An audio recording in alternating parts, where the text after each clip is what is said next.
Good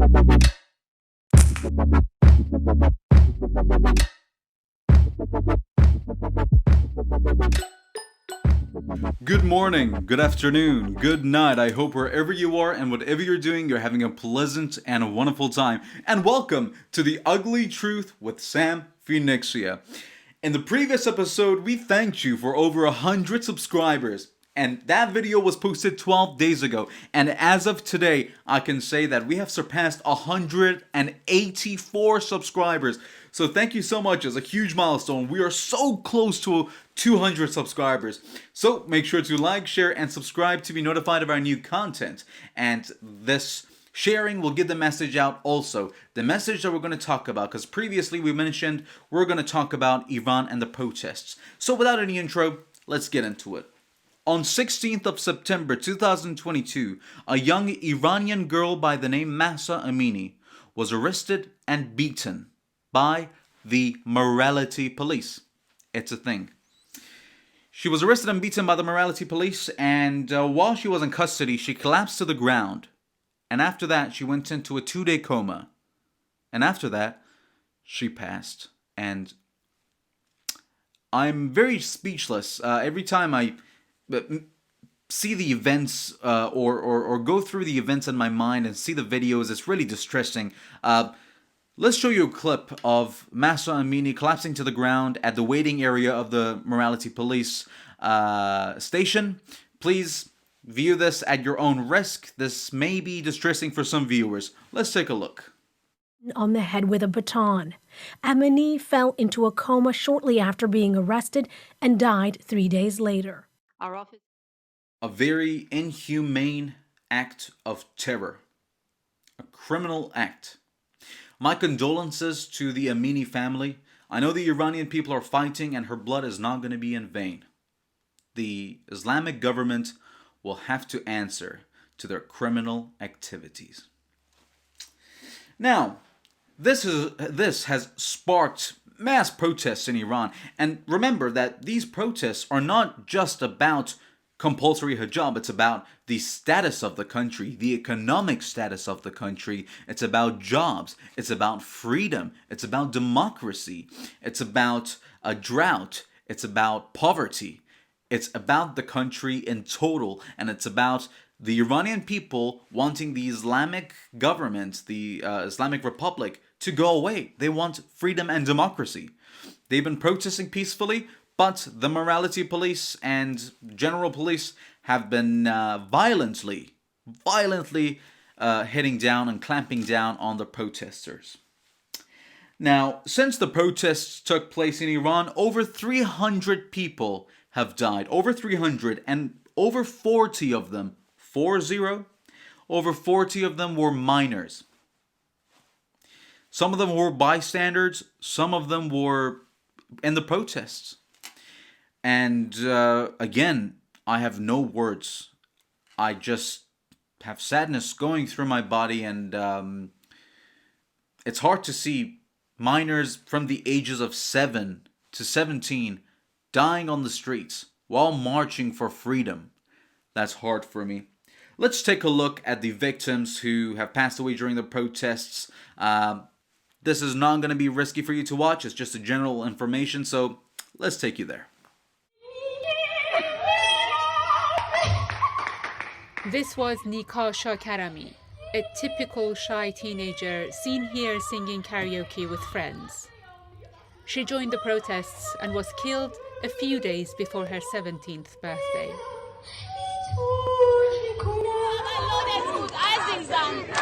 Her family told the BBC that the authorities abducted her body and buried her in a village despite her parents' wishes. They were worried about the possibility of her funeral fueling further anger and unrest. Schoolgirls have now joined anti-government protests in Iran. Here, in capital Tehran, they're marching in the streets chanting, "Death to the dictator." The biggest threat for more than a decade to Iran's radical Islamic leadership are now teenagers. Here, in the Kurdish city of Saqqez, schoolgirls are chanting Jen Jian Azadi, meaning woman, life, freedom. A slogan that has become the stamp of these protests. Now in its third week, these protests are the longest and the most widespread protests against the Islamic Republic. The supreme leader calls them riots that are supported by the West. My condolences to all the families who have lost their loved ones in the protests. Believe me, this is a revolution and the Iranian people will succeed, and everyone stands in solidarity with the people of Iran. Speaking of standing in solidarity, these protests have been going more than Iran. They've been covering the whole world. They have gone worldwide. Protests took place in all the cities of United States, Canada, Afghanistan, Iraq, Iran. They've been going on in Ukraine, Russia, Australia, New Zealand, and many more. But recently, on the 22nd of October, just a Saturday that we had, over 80,000 people, over 80,000 people marched in solidarity with the people of Iran. And let's take a look at the clip because it's very heartwarming to see. It kind of restores my, restores my trust in humanity. Let's take a look. Demonstrations were held around the world in solidarity with protesters in Iran, where anti-government rallies are entering a sixth week. Tens of thousands of people marched in Berlin on Saturday, carrying Iranian flags and signs criticising Iran's leaders. The protests in Iran were initially sparked by the death of 22-year-old mahsaamini, who was detained in Tehran for allegedly breaching Iran's strict dress code for women. Finally, we have this chance and we want to use it to show to the world that we don't want this government, we want to change them. So our purpose, our destiny is the same, so today we want to shout it together, scream it. We live in Holland and we come here just for this day. It is so important for us to be here, to be voice of people of Iran who will be killed on the streets. And this is not a protest anymore. This is a revolution in Iran.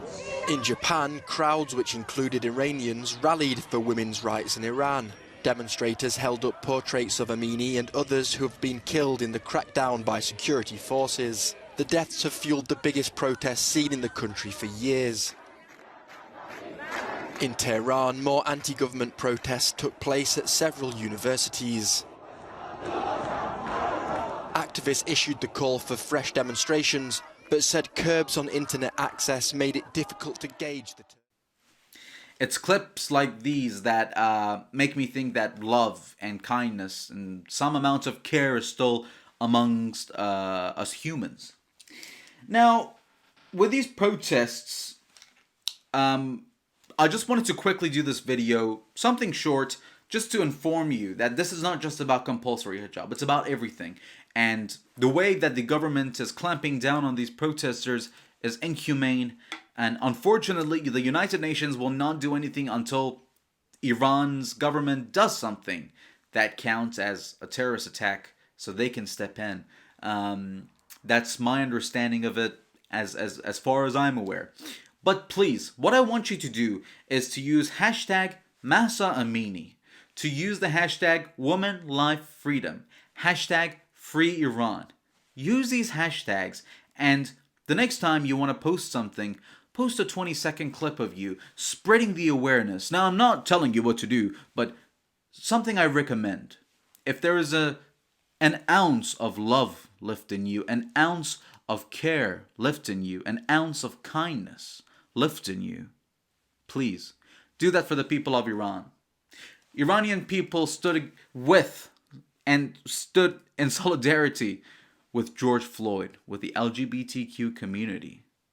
They've stood with gay marriage rights. They've stood with human rights. These are the things that they don't get in Iran themselves, the treatments that they deserve. They stood with everyone through all the protests that took place. Now it's time that you stand in solidarity and help Iran as much as you can, as much as it's in your will. For me, it's creating this kind of content and focusing on it and projecting it to the rest of the world. And you can do so as well. Thank you very much for watching this video. Please remember to like, share, and subscribe to be notified of our new content. And don't forget to check us out on Instagram at Phoenixia Productions. And if you'd like to give me a follow, my Instagram is at samphoenixia. I hope wherever you are and whatever you're doing, you're having a pleasant and wonderful time. See you in the next episode.